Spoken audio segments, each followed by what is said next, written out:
জাবের ইবনে আব্দুল্লাহ রাদিয়াল্লাহু তাআলা আনহু, বয়স মাত্র 15। এখানে অনেক বাচ্চাদের বয়স আছে 15।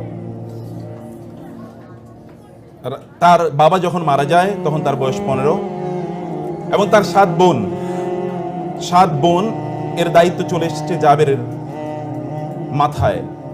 এর 2 বছর পর একটা যুদ্ধের জন্য তাকে ডাক দেয়া হলো, তিনি যুদ্ধে চলে গেলেন। যুদ্ধ থেকে ফিরছেন, রাসূলুল্লাহ সাল্লাল্লাহু আলাইহি ওয়াসাল্লাম দেখলেন জাবের অনেক দূরে, অনেক পিছিয়ে, সবাই সামনে এগিয়ে যাচ্ছে। রাসূলুল্লাহ সাল্লাল্লাহু আলাইহি ওয়াসাল্লাম সবাইকে বলেন, একটু থামেন, তোমরা একটু থামো, একটু স্লো যাও। জাবেরের মধ্যে রাসূলের প্যারালালে চলে আসলেন। রাসূল জিজ্ঞেস করলেন, জাবের এত দেরি কেন? বলে, ইয়া রাসূলুল্লাহ, আমার ওটটা তো একটু দুর্বল। এই কারণে। তোমার উট দুর্বল কেন? ইয়া রাসূল, আপনি তো জানেন আমার বাবা যুদ্ধের ময়দানে শাহাদাত বরণ করেছেন, আমার 7 বোন আছে, আমার ফ্যামিলিতে আর কেউ ইনকাম করার মতো নাই, আমার বাবা এইটুকু সম্পত্তি রেখে গেছেন, এই দুর্বল উটটি এর চেয়ে